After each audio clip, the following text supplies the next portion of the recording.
I don't know about you, but I, as a busy mom of 3, don't want to be spending hours in the kitchen. I want to be spending time with my family.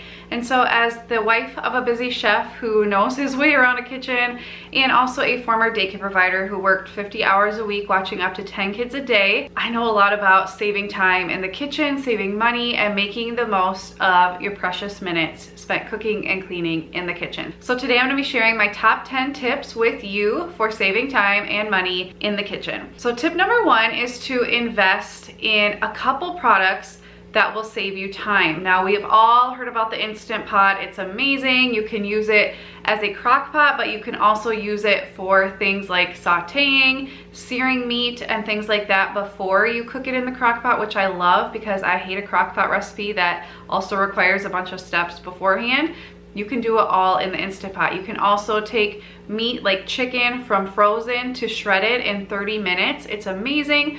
But on top of that, we also invested in the Instant brand air fryer about 1.5 years ago, and we use it literally every single day. It is by far the best air fryer. We've had a different kind of air fryer and we donated it. It's just not as good as this one. What I love about this one is that it actually has trays that are, first of all, easy to clean, which is really important for a busy mom, but also it's so versatile. You can make things like chicken nuggets and fish sticks, but you can also make burgers, chicken, salmon, fish, like anything, any kind of meat can be cooked in there beautifully in very low amounts of time because it does air fry. You can also roast vegetables in there. So basically anything you could cook in an oven, you can cook in this air fryer, but in much less time. And why I love it more than your traditional air fryer, which have a bucket that you pull out, is that it actually circulates the air a lot better. Things aren't sticking to each other and it just really cooks it evenly,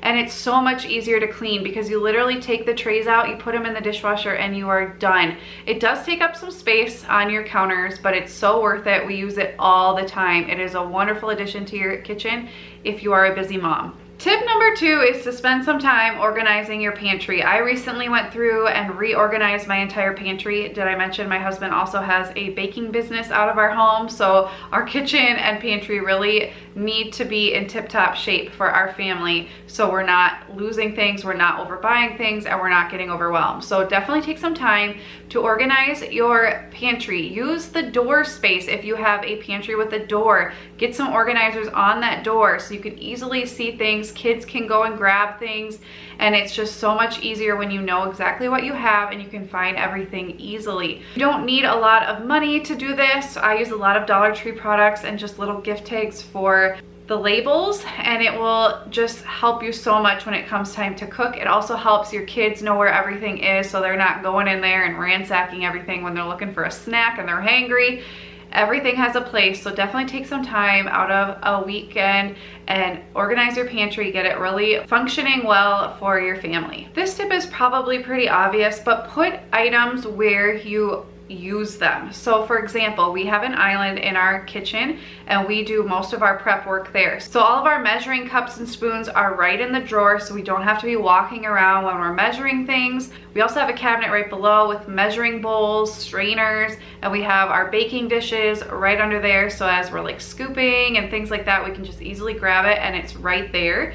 Next to our stove, we have all of our utensils both on the counter and in drawers so that we can easily get to our spatulas and our tongs and things like that. And then next to the sink, we have cups. So just think about, where do you actually use things? When you think about it, if you're walking around your kitchen and taking multiple steps every time you need something because it's not in the right spot, that adds up to a lot of time over the course of a week or over the course of a year. So if you just have it right where you need it, it's a lot easier to be efficient in the kitchen. Also, another great tip for saving time is to have a kid cabinet where your kids can actually access it. So we have 3 young children, ages 6, 3, and just a few months old. And so we have a cabinet that is not locked where they can easily get to plates, bowls, silverware, and things like that for them to help themselves. So this helps them set the table for themselves. This helps if they are hungry and want a snack, they can help themselves to what they need, and they don't have to be climbing on things and getting into things and making a giant mess.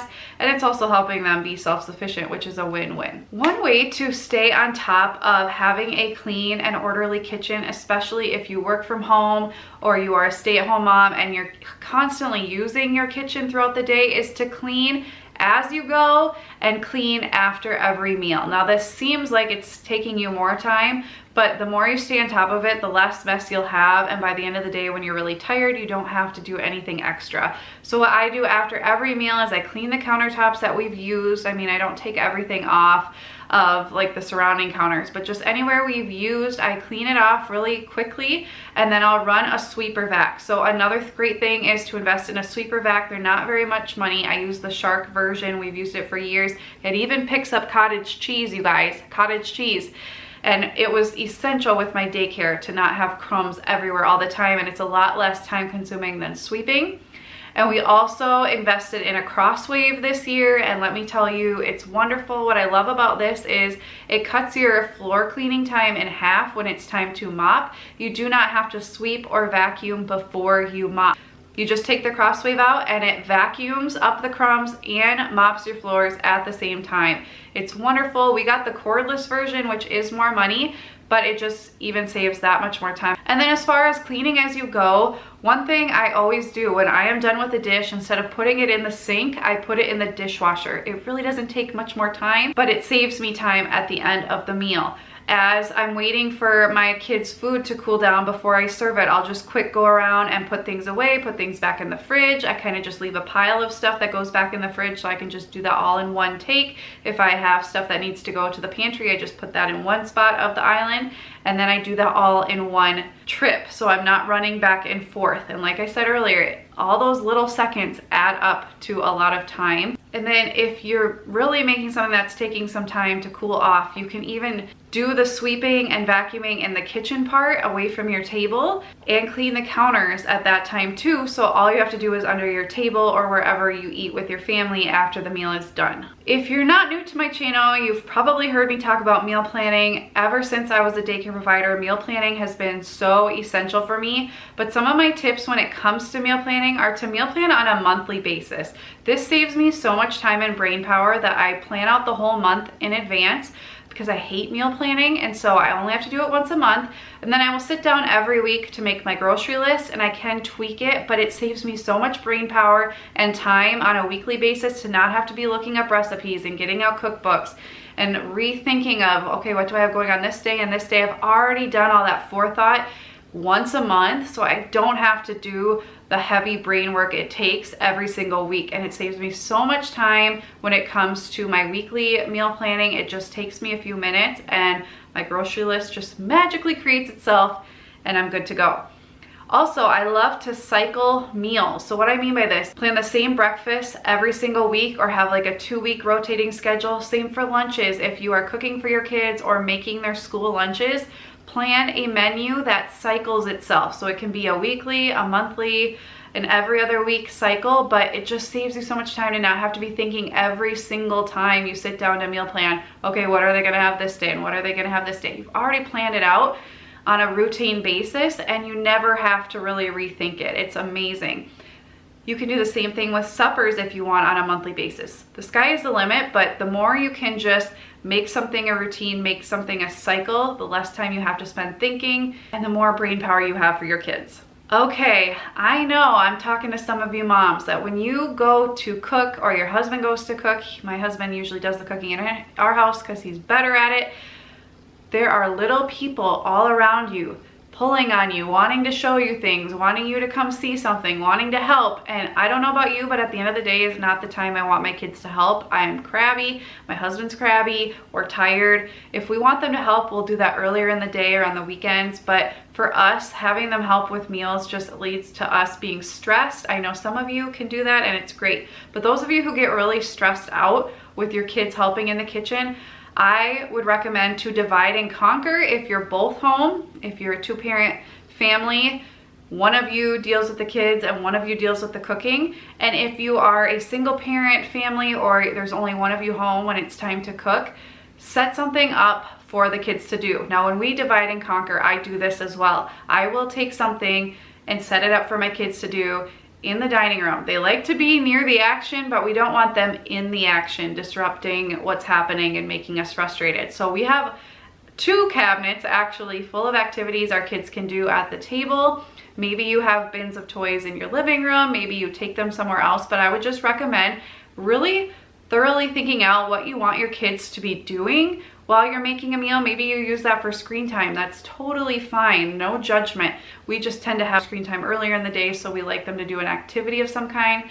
We also have our Echo nearby so we can listen to podcasts or music, and it just helps set the tone, like this is our happy playtime and not disrupt Papa time. So really think about if your kids are disrupting you when you're trying to make a meal, figure out something that they can do during that time and make it a routine so they're no longer bothering you, you're no longer having power struggles, you're not getting mad at them.